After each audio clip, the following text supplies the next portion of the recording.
Olympiacos through as the players stream over to their huge travelling support. Straight over to them, actually. Arsenal just being made to wait before shaking hands. The Arsenal players just in complete disbelief, like we are, I think, up here. Yeah, just complete confusion around us. But yeah, look, Aubameyang he scores a wonder goal, and then he has a chance right at the death to win it for Arsenal. And it's the simplest of chances by his standards. You can't quite believe he's spurned it.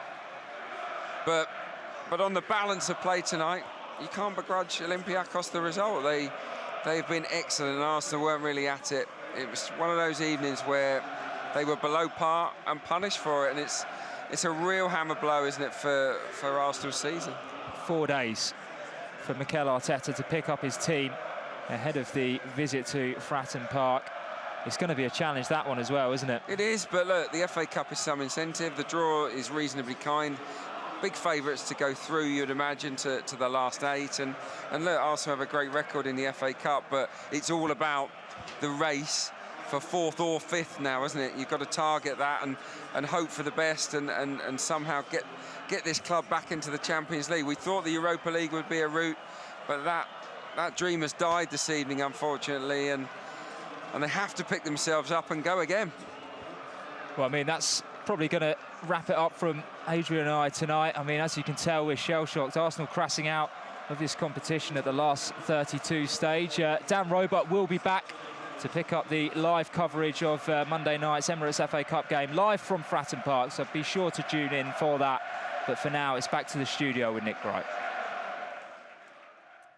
Yeah, thank you very much, guys. A devastating way to go out of the Europa League, going down to Olympiacos tonight at home, something that I didn't see coming, something that my guest tonight, Johnny Cochran, didn't see coming, but just not good enough tonight, Johnny.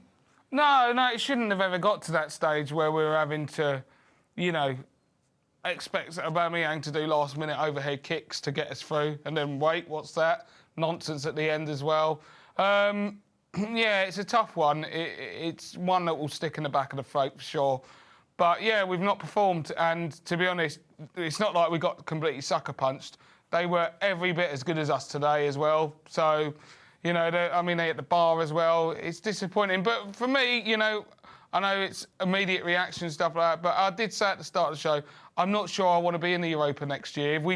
If we aren't, you know, if we're going out at this stage to Olympiacos, then I would rather not be in Europe next year. Unless we can get Champions League through the league, just be out of it and just have a clean run at the league next year.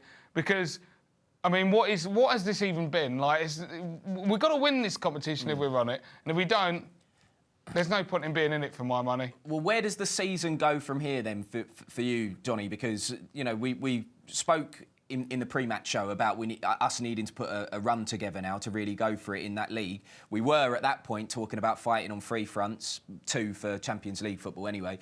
Now it looks like we are fighting on 1 front, and that is the league. So how important is that? We're at a make or break part of the season now. It's massively important, but we've got to be honest. Like, the Europa League felt like the only one that was properly in our hands, and it looked like after the first leg, this one, we're through to the next round. We'll see. There's not many teams that are scaring us. Obviously, now we've been sucker punched, or shell-shocked, I should say. It's not that much of a sucker punch, really, but it's like, you know, we have to look at the league as being, obviously, it's our only route in, and that has to be our priority, obviously. But that's an outside chance at best. And, you know, depending on what happens with the City situation, if it does go to 5th, I think there is a good chance we could get 5th if we go on a run.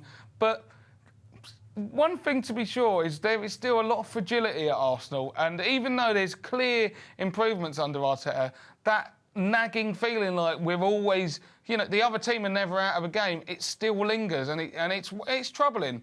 You know, there are players, I don't know if it's something that will get changed in the summer with the ins and outs of players or not, but there is a mentality issue at Arsenal, which means that in those games, like, this is a game where we should have just seen them away, and yet we can find a loss. It's quite shocking, really. It really is. Yeah, it's a really disappointing night here at the Emirates Stadium. Johnny, as always, thank you for your company. I'm sure you'll be back with me again on Arsenal Nation Live in the not-too-distant future. But for you out there, make sure you join us on Monday night for our trip to Fratton Park, Portsmouth, in the FA Cup. We'll see you then. Bye-bye.